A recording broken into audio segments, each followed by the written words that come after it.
Welcome to my budget deck channel where I try to make decks as cheap and playable as possible. And today, well, a little belated Halloween kind of thing, not that I really care, but probably a lot of people already have made vampire deck profiles, but this one is going to be a bit of a cheaper one. And starting right off, this might not be the most competitive version, mainly because of the fact that obviously if you try to make it more competitive, you have to run a lot of hand traps, you have to run a lot of different kind of cards than I do, for example. But this version is definitely the one that utilizes the whole vampire playstyle, if you can even call it that, because I feel like they've come across like 3 different kind of play styles with all the support that Konami has given them, but this is the one that kind of relies a bit on your opponent having certain good monsters and having stuff in the graveyards and you know, draining stuff from your opponent basically. That is what this is kind of meant to be doing. So this deck tries to profit from this. This is why this is mainly a go second variant. You could obviously like tinker with it so it works for both kind of, but you see there's some very, very strange cards in here that I will be going over in a second, and I'll be explaining what my thought behind this is and what other cards you could be playing if you don't want to stick to the whole budget kind of thing, or you have better cards and so on. We start off with a triple Vampire Familiar. This card, very good. In general, it's a card that does a lot. Searches you when it's special summoned any vampire monster from your deck to your hand. And one thing that you might have noticed is all vampire monsters, basically, most of them at least, make you pay life points. Some a bit more, some a bit less, but usually you will be paying some form of life points one way or another. And this one is no exception. And this card can special summon itself from the graveyard by sending a vampire card to the graveyard. So you have to watch out because you can't send this card back to the graveyard for like the other one that can do the exact same thing, because this card gets banished after you've used this effect. So you can send them to the graveyard, which is also problematic with another vampire card that wants you to send a monster on your side of the field to the graveyard, and then you can special summon a vampire from your graveyard. But you will be able to select the Vampire Familiar, for example, but then the effect doesn't work because the card then Familiar gets banished, and then you cannot summon the monster from your graveyard, so keep this one in mind or you will be wasting your spell card quite a few times. Same effect as Familiar as Retainer. This card gets you a Vampire Spell Trap from your deck. Mainly you want to be grabbing the Counter Trap, but if you know that you can finish this turn, Domain is also not the worst card to actually grab. We run basically all the freebies that you get from the master packs, from the bundles, and one Ash Blossom, of course. You go second. You need some kind of form of disruption, some kind of form of let your opponent not get too big in their first turn, so at least the one Ash Blossom should do it. Then we run a triple Vampire Ghost, one of the new cards. This card is actually quite nice. It's a bit problematic. I wish this card would trigger on normal or special summon, because then you can do a lot more stuff than like this.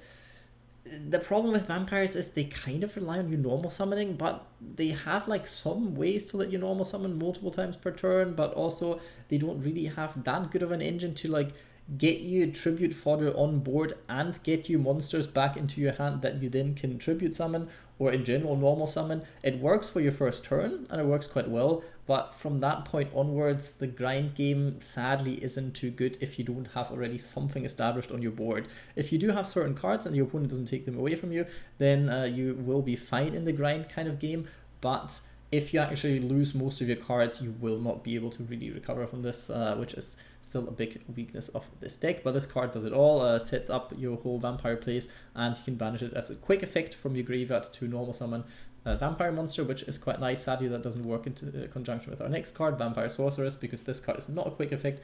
So the whole graveyard effect of this card, which is what you run it for, so you don't have to use monsters to tribute summon one dark vampire monster for some reason. I don't know why they needed to specify that, but one dark vampire monster you can normal summon without tributing, which can be quite nice, but doesn't work in conjunction with the ghost, at least only during your turn. But this card could technically be used during your opponent's turn, which is also a bit weird because you don't have that many disruptions. It works in theory with if you have Vampire Vamp on the field, your opponent summons a monster that has more attack or equal than Vampire Vamp, and then you use Vampire Ghost to normal summon another monster. And I'm not even sure if that actually works or if that actually misses timing. It shouldn't, unless you chain this effect to something else. Like if you don't chain this to something, then it should work. It's very, very, very convoluted, and it doesn't really do that much, but technically it's possible to disrupt your opponent during their turn with Vampire Ghost and Vampire Vamp. Just to throw that out here, do with that whatever you want. We run Triple Samurai Skull. The most obvious option to run instead is Unizombie, because this card is good. You can get rid of stuff in your hand, which may sound worse, but actually can be good if you send a Retainer or Familiar to the graveyard, because then you can special summon them and then you get like their effects to search stuff. So a lot of the time you actually want them in the graveyard. This is something that Samurai Skull does, at least for you. It's not as good as Unizombie, but it's normal, so we do run 3 of that. Technically, you can run Shiranui Solitaire that you get for free in the solo mode, and then maybe dare it to only run 1 Unizombie or 2 and to have that kind of engine going. But if that gets ashed, then you have nothing on board. If you get Solitaire ashed, then that's a bit problematic. So I felt Samurai Skull does its job for the specific deck. It would be nicer if they had like another Vampire that did the same kind of thing, send a Vampire card to the graveyard, but I guess that's kind of what Ghost is meant to be doing now. 1 Shadow Vampire. This card can start a lot of plays. This card can start a whole chain of stuff by summoning out Scarlet Scourge, then Scarlet Scourge summoning out a card from your graveyard again. Technically, this card can also, a play that I like to do if I have to go first, is Shadow Vampire into Vampire Voivode, that thing. Because this is a graveyard negate and also works on most hand traps, so this card is actually okay. If you pair this with the spell trap, or with the trap card that is an Omni-Negate counter trap, then usually your turn 1 at least isn't terrible, and then this affects, well, this card has a bit of a problem because other monsters cannot attack for the rest of the turn, but you currently control, keep that in mind, you currently control counter attack for this turn, so technically you can still push for game after you've used the effect and just summon new monsters that weren't on board when this effect triggers. So there's that. Vampire Fraulein is a card that is very good going second, but it's not terrible going first, because sometimes your opponent forgets that this card exists, and if you have it in hand, if you didn't search it, then it can be quite nice. You can technically cut this card if you want, if you don't want to spend like that many super rares, then this card would be one to cut because it's not level 6. It also doesn't really work with your Xyz monsters, but other than that, the card can be quite nice. Can be quite nice to OTK, and can be quite nice to protect your board a little bit. But I think if you summon this during your opponent's turn when they declare an attack, you cannot use the effect then on the same attack that is already going on. So that's a bit problematic also from time to time. Vampire Gaze is making a bit of a return in Vampire decks because it's a lot easier now to use the effect of summoning the card from the graveyard. It's a lot easier to send this card to the graveyard, and it's level 6, which works with certain card combos. Mainly, you can do a combo with Beatrice, Lady of the Eternal, and then send to the graveyard stuff like Necroworld Banshee, or then during opponent's turn Doom King Balerdrock. So you have the whole setup with Zombie World. So if you want to run one Zombie World, 1 Balerdrock, and 1 Necroworld Banshee, you can do this by just having 2 level 6s on board, and then basically go into the Beatrice, because if you hard make this card, you can send 2 cards basically, because it's like a quick effect, and then you have another negate and somewhat floodgate on your side of the field, which can be quite nice. Also, Zombie World does work with certain effects of the vampires, so that isn't too, or at least the link monsters, so that isn't too bad. On to the next one, Vampire Scarlet Scourge. This card is also somewhat okay, can trigger certain things. Has this effect if it runs stuff over by battle, you can summon it from the graveyard, but 2200 attack on a level 6 monster. I know the defense points are quite high, but rather be like 2400 or 500 monster, so you can actually run over stuff by battle. 1 Vampire Red Baron, same effect, and also has better attack value, and also has a creature swap for vampires. So if you have one of the small ones, since your link pool isn't that good because you don't run that many good links, since this is a bit of a budget variant, then sometimes you will have one of the small ones left on your field, and you can just swap them for one of your opponent's good monsters. And especially if you go in second, this card is actually not terrible, plus also level 6, so it actually does stuff for your Xyz monsters. Vampire Vamp, sadly level 7, level 8 would have been a bit better, but this card works well with your Kaijus. This card works somewhat well in breaking your opponent's board, and this card works somewhat well in OTKing and link summoning, because this card actually comes back if it equips a monster by its effect. and then it is sent to the graveyard. While equipped with the card, you can special summon this card back. Also works well with the effects of Retainer and Familiar if you want to send a card to the graveyard and Vamp then comes back. And then maybe you have another normal summon and you can trigger this effect again because it's a soft once per turn. If this card went to the graveyard and then gets back, then you can use this effect again, which is quite nice. Gadarla, technically you want to be running the super rare Kaiju, but this one, like Amasil, but this one is fine as well. You can run any kind of Kaiju that you want. I like to keep them attack wise that low so you can run over it with your Xyz monster or with your level 8 monster. Other than that, I also like the fact that it is level 8 because then you can more easily go into the zombie vampire as well. If you draw 2 of them, for example, or you steal it from your opponent, then that is a possibility. New card, very, very good card actually. Bit iffy because it's needing 2 tributes, but there's ways that you can get around this, obviously. And the effect that you can target up to 2 monsters in your opponent's graveyard is nice if you go in second, especially if they were good monsters, but it doesn't matter too much because the effects are negated and they're special summoned in defense position. This card is more important to summon the zombie vampire, which can be quite nice. And the second effect that some people might be forgetting about, especially if tier elements and whatnots come out relatively soon, then when a monster's effect is activated while a monster with its same name is in the graveyard, which also counts for itself, like if itself is in the graveyard, there is a monster with the same name, like it doesn't have to be a different one, then you can negate the activation, which is quite nice.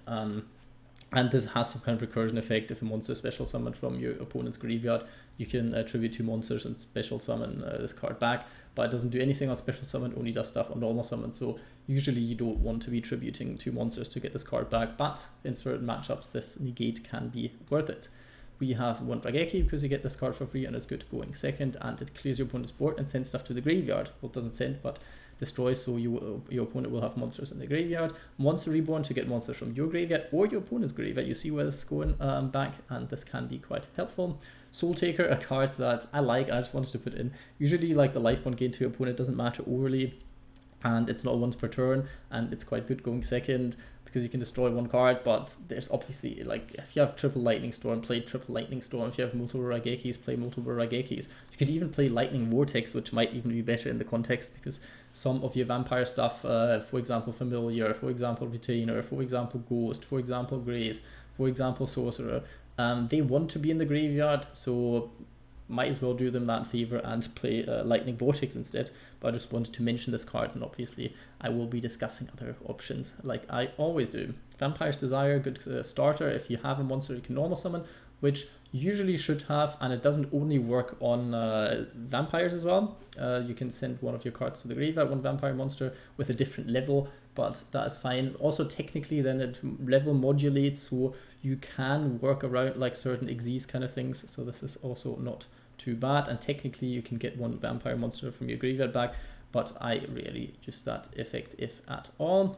Lightning Storm, just generally a good card going second, especially against back row decks. Pot of Prosperity kind of has a bit of a problem in conjunction with the draw from Vampire Sucker, but this card might obviously search for a card that you really need, and yeah, mostly you won't be OTKing. This deck can OTK, and I've got a replay actually that shows that quite well, but for the times where you just need to grab like 1 specific card, this card is quite good. Another card that is insanely old but quite fun, especially in this deck. Pay 1,500 life points can be problematic, honestly, but if you have domain up, then you can easily get those life points back. And since this deck is all about using your opponent's monsters, this card can be somewhat fun going second because you use your the monsters in your opponent's graveyard. Obviously, if you want to play better cards, play better cards. Another play starter you could be playing, for example, Foolish Burial, 1-for-1 are cards that you might want to consider. Called by the Grave, very important because hand traps kind of kill this deck. And there's so much stuff that obviously could be taken out, but I kind of like this, and I did come in clutch more than once in testing so far. Vampire Domain, good card, could play it at 3. I feel like 2 is fine, but sometimes I want to have it in my starting hand without searching it because I'd rather be searching the trap card. So you figure it out, whatever feels more, well, whatever feels better to you. You should be playing ratio wise, but 2 seems right about fine. Gives you another normal summon, and if you inflict battle damage with vampire monsters, which there's quite a lot of battle damage to inflict, especially if you go second, you heal yourself up again, which can be quite nice. Other cards of the packs that you get at the start, Forbidden Droplet, very, very important. You want certain cards in your graveyard, so the discard doesn't matter too much. And go in second, this card is very, very strong. Infinite Impermanence, very good hand trap. And Vampire Domination, very good card to search on the crackback to annoy your opponent a little bit more. The extra deck is mainly nonsense like this, or level some rank 6s like these. This is an important card to plus level 6 monsters, and if you use a monsters with level that is owned by your opponent for the Xe summon of this card, treat it as a level 6. So if you get not an Xyz monster or not a Lynx monster, anything else from your opponent, then you can use them to go into this card or into this card, basically same effect. More level 6 stuff, rank 6 stuff, this card. If a monster is tributed, which actually happens quite a lot in this deck, by effect or by tribute summoning, so this is not too terrible either. And this card is actually quite fine as well if you want to read that at one point, but they don't really matter all that much. The zombie vampire matters a bit more. You can mill 4 cards, both players do, and then you can summon one of the milled monsters from either player's graveyard, which is quite nice, and neither player can target this card with effects of special summon monsters except those special summoned from the graveyard, which is fine usually. So can't do targeting this one. 3000 attacks, quite nice. Getting stuff back is quite nice. This card overall is not too shabby, especially if you want to push for an OTK. One card that I would like to run, you could run Almirash as well if you like, is this card, because go in second. You sometimes start with one of your familiar or retainer in hand, but no way of getting it to the graveyard, so you can technically just normal summon this card, then like link it off for this card, then go into your zombie place. The only problem is this is not a zombie, so you have a problem of going into a vampire sucker, sadly. So this cuts you off a bit, but it is what it is. One Knightmare Phoenix, you really need this for back row removal, because if you play against back row heavy decks, you usually don't have much of an answer besides Lightning Storm and technically Vampire Sheridan. Vampire Sorcerer, one of the main playmakers of this deck, getting card advantage, being able to tribute some tribute opponent's monsters, mainly the ones that you special summon out, but technically you could use any kind of one zombie monster if you're playing as a zombie deck, then that works fine. And yeah, that is this card. I've kind of lost track there. Decode Talker is a very nice card. You get it for free if you need generic Link 3, obviously. Play better cards. Avenged Savior comes to mind. Zeus comes to mind in this kind of specific deck. Lots of cards to play. Vampire Fascinator looks fascinating. Very beautiful card. The artwork is very amazing, I feel. And the effect is also not too bad. Helps you getting stuff from your opponent. Helps you going into your rank 8. And helps you link climb, possibly if you have if you play the whole zombie world package. If your opponent plays a zombie deck, then you can easily go into Yukio-onna, for example. Raster Liger, another link 4 that's generic, but obviously play Access Code Talker and whatnot. And this card is to round it off. If you want to go into link 4 and you're zombie locked by Vampire Fascinator, for example, then this card works as well. If you want to be really cool, you can play stuff like the Deep Grave, also a funny card that does stuff in this specific deck. And that's basically all the cards I can be talking about. Mizuki comes to mind if you play Unizombie, then Mizuki is also a card you could be playing. Hope you enjoyed the deck profile. Leave a like, comment, subscribe, and hope you're having a good day.